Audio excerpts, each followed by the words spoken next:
It was the summer of 2008. At that time, I was around 11 years old. My family had recently moved into a government housing unit in a small American town not too far from Houston. The place wasn't exactly a big city, but it wasn't a village either. It was the kind of quiet town where everyone knew each other and where things usually felt safe. The house we moved into had been empty for a long time. Neighbors told my parents that no one had lived there for almost 2 years. The yard was completely overgrown. Tall grass, wild plants, even small trees growing in places they shouldn't. My dad worked at a nearby public hospital, so the government had assigned us that house. Before we moved in, he renovated the whole place. New paint, new wiring, cleaned the yard, and when everything was finally ready, we moved in. The house itself was huge. 3 large bedrooms, a big living room, and a backyard so wide that it almost felt like the yard of an old mansion. My mom loved plants, so when she saw that big empty backyard, she turned it into a beautiful garden. Flowers, small trees, neat rows of plants. For a while, life felt normal. But after a few weeks, my mom started feeling something strange in the house. She told my dad one evening, "Something about this place feels heavy, like someone is always watching." My dad tried to calm her down. He said the house had been abandoned for years. Sometimes empty houses just feel strange. But my mom couldn't shake the feeling. At that time, I was still too young to understand any of this. But something was already starting. Something none of us expected. Before I continue the story, if you enjoy real horror stories like this one, make sure to like the video and subscribe to the channel, because the story you're about to hear only gets darker from here. Now, let me continue. A few months after we moved in, my mother started noticing something strange in the backyard. Every morning when she cleaned the yard, she found tiny red and yellow drops on the ground. At first, she thought maybe it was paint, but the marks kept appearing again and again and again. That's when my parents decided to ask someone experienced about it, a spiritual healer who lived in a nearby rural area. When he visited our house, he walked slowly through every room.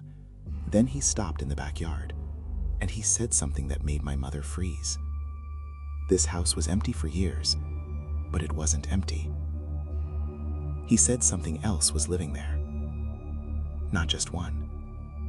A whole family. Adults and children. But according to him, they weren't trying to harm us. At least, not yet. For the next few months, my mother followed the instructions he gave her. And strangely, things stayed quiet. Until one night, the night my older brother came home for the weekend. And that was the first time something inside that house finally showed itself. A few months passed after that visit. Things seemed calm again. My mom continued following the instructions she had been given, and for a while, nothing strange happened. At least, nothing that we noticed. Then one weekend, my older brother and sister came back home from the city. At that time, they were living with our aunt in Dallas for their studies, but they usually visited us on weekends. My older brother was obsessed with computers. Gaming was his favorite thing in the world. He had built his own gaming PC, and whenever he came home, he spent most of the night playing games.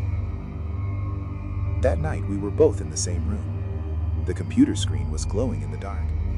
The only sound in the room was the clicking of the keyboard and mouse. We kept playing until late. Around 1 a.m., I finally fell asleep on my bed. My brother was still awake, still playing.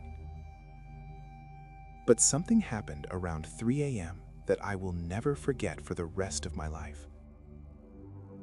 Suddenly, I woke up. The room light was still on. The computer screen was still running. But I heard something strange. Someone was laughing, loudly, very loudly. At first, I thought my brother must be watching a funny video, so I lifted my head from the pillow and looked toward him. But what I saw made my entire body freeze. He wasn't looking at the computer screen. He wasn't watching anything. He was looking directly at me. His eyes were locked onto my face, and he was laughing. Not normal laughing. It was loud, uncontrollable, almost aggressive. At first, I was just confused. I wasn't scared yet. But the way he was staring at me, without blinking, started to make me uncomfortable. Just then, my parents rushed into the room. They must have heard the noise. My father called his name, but my brother didn't respond. He kept laughing. My mom quickly started praying beside him. Within a few minutes, the laughter suddenly stopped. The room went silent. My brother was now completely quiet. But something was still wrong. He wasn't speaking. He wasn't reacting. He was just staring. Tears were coming out of his eyes, but he still didn't blink. No matter how many times my parents called his name, he didn't answer. That's when my father realized something was seriously wrong. He quickly called my uncle who lived back in our old village. Within about 30 minutes, my uncle arrived with a van. My father didn't want to leave anyone alone in the house that night, so all of us got into the van together. My brother was sitting in the back seat between my mom and sister.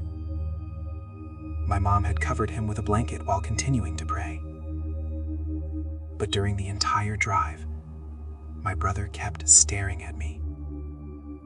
Not once, not even for a second, did he look away. His eyes were red. Tears were running down his face. But he never blinked, never spoke, just stared at me with an expression that looked like pure anger, like I had done something terrible to him. That 40-minute drive felt like the longest time of my life. Even today, I still remember those eyes. Finally, we arrived at the house of the same spiritual healer my parents had contacted earlier. It was around 4 a.m. by then. He told everyone to stay inside the vehicle. Then he took my father, my uncle, and my brother into a separate room outside his house. From where we were sitting, I could see strange things hanging from trees. Glass bottles, metal bells, objects I didn't understand. And the fear inside me only grew stronger. About 10 minutes later, we started hearing the same loud laughter again. It was coming from inside that room.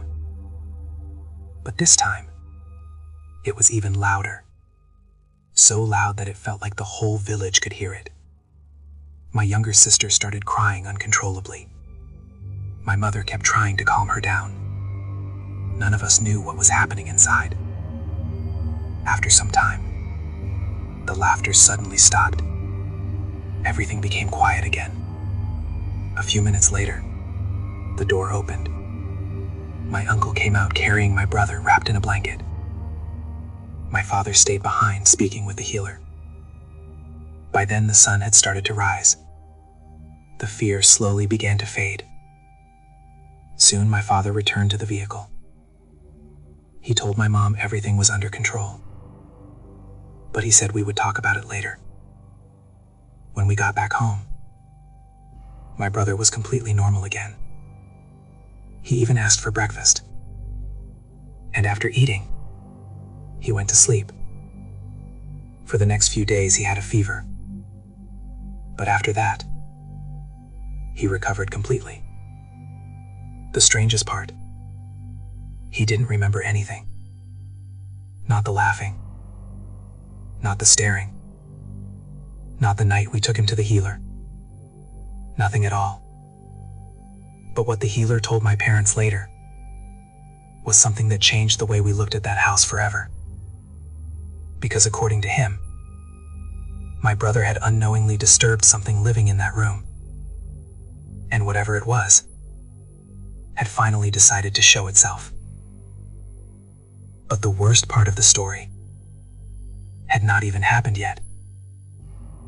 Because about 1 year later, something far more terrifying happened.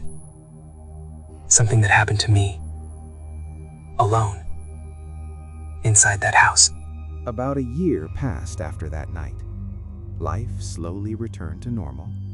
My brother and sister continued studying in Dallas, and they only came home on weekends. Nothing unusual happened for a long time. At least, nothing serious. But my parents still remembered what the healer had told them, that something was living in that house, and that we should be careful. Around that time, my daily routine changed. I had started attending a religious school in the mornings. My classes began around 6 a.m. and ended around 11 a.m. After that, there was a long break until afternoon classes started again. Most students stayed at the school during that break, but my father knew the teacher there, so he allowed me to go home during those hours. At first, it seemed like a great idea, because honestly, I wasn't going home to rest. I was going home to play games. Our house was only a short walk away from the school, so every day around 11 a.m., I would walk back home. My mom usually returned from work around 2 p.m., so for those 3 hours, I was completely alone in that huge house. At the time, I didn't think much about it, but looking back now, that was probably the biggest mistake I made. At first, nothing strange happened. I would go home, turn on the computer, grab something from the fridge, and start playing games. The house would be completely silent, sometimes too silent. But after a few days, small things started happening. One day, while I was playing on the computer, I suddenly heard water running. It sounded like a faucet had been turned on in the bathroom. I took off my headphones and listened carefully. The sound was definitely coming from there. So I walked to the bathroom and saw that the faucet was running. I turned it off and went back to my room. I thought maybe it was loose or something. But a few minutes later, the sound started again. The faucet had turned on by itself. That time I felt a small chill run down my spine, but I tried to ignore it. Later that day, when my mom came home, I told my parents about it. My dad immediately said it was probably a plumbing issue. He even called a plumber and had the faucet replaced. But deep down, my mom and I both knew something wasn't right, because the same thing had happened before. Days passed, and then something else happened. One afternoon, I came home as usual. I turned on the computer. The screen lit up, the system started loading. And while it was starting, I walked into the kitchen to grab something to eat. But when I came back, the computer was completely off.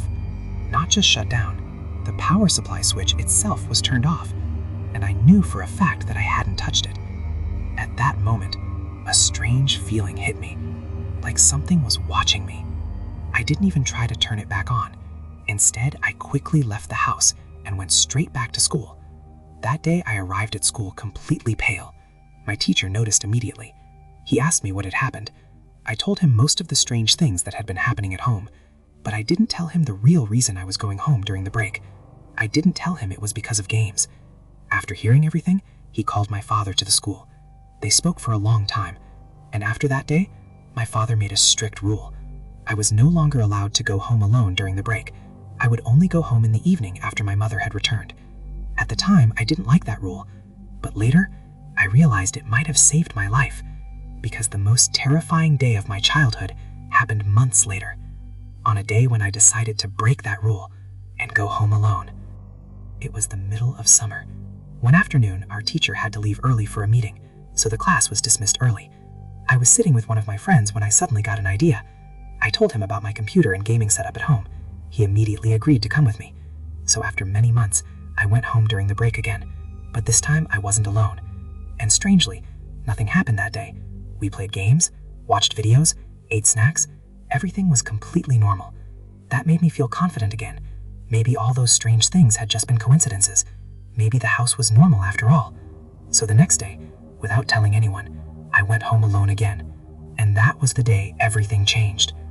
That afternoon, the weather started getting strange. Dark clouds gathered quickly over the town. Strong winds started blowing.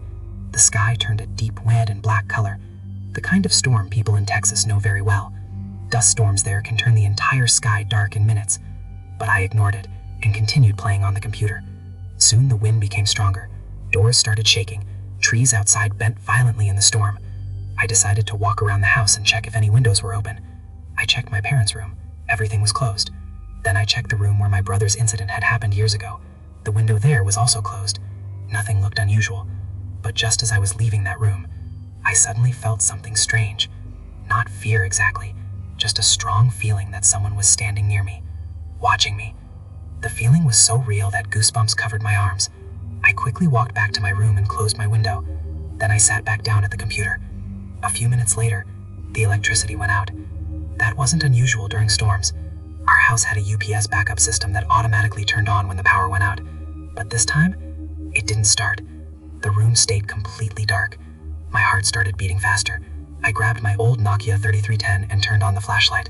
Then I slowly walked toward the kitchen where the UPS was installed. When I looked at it, my blood ran cold.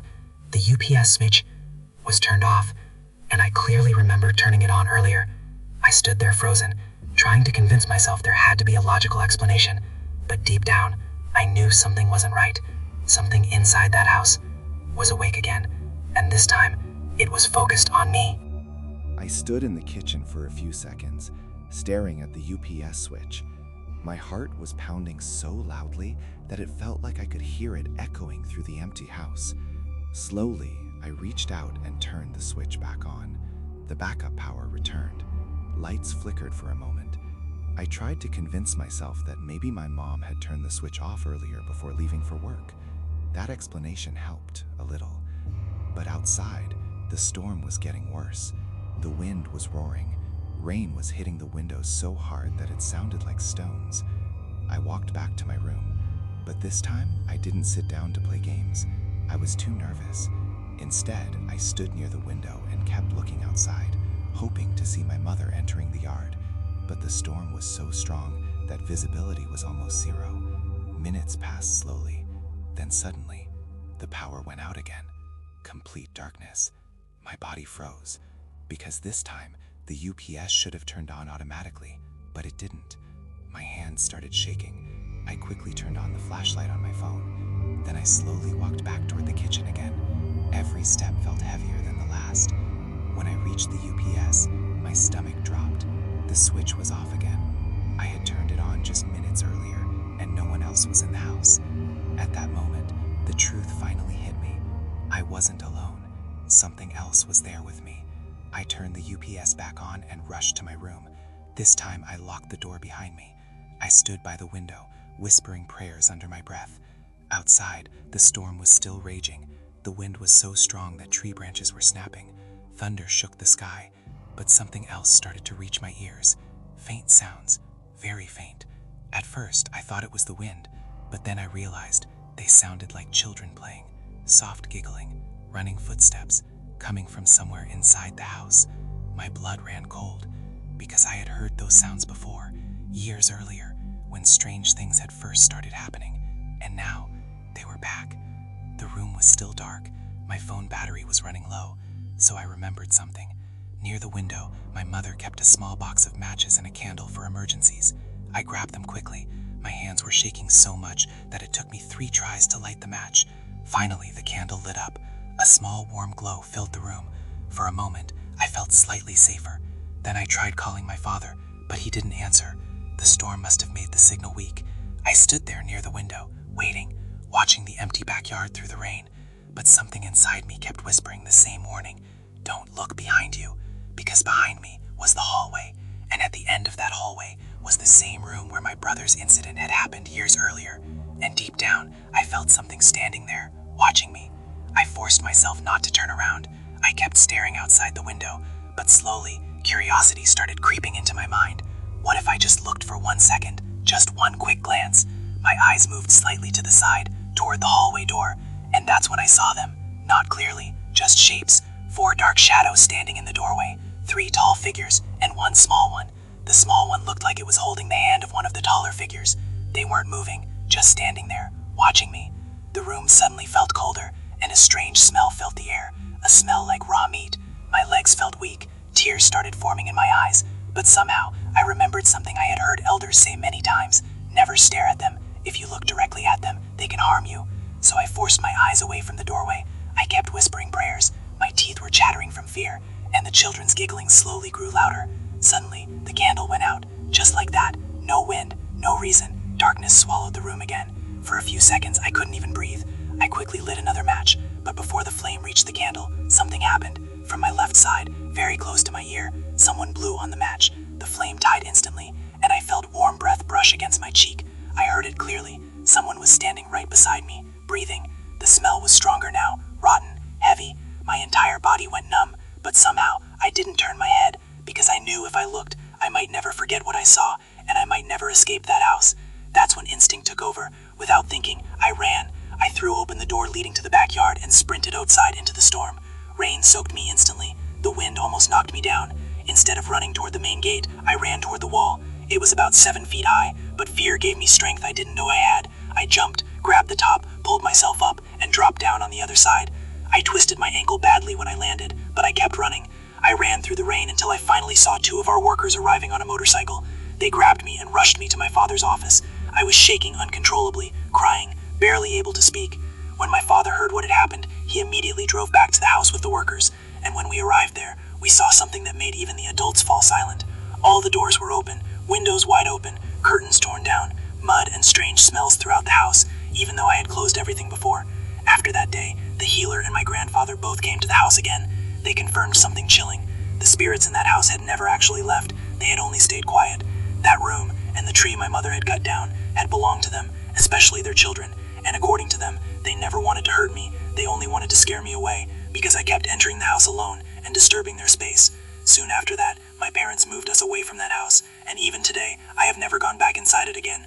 But years later, when I visited that town one last time before leaving the country, I drove past that house. It was abandoned again, overgrown with grass, just like the day we first moved in, almost like it had been waiting for the next family to arrive.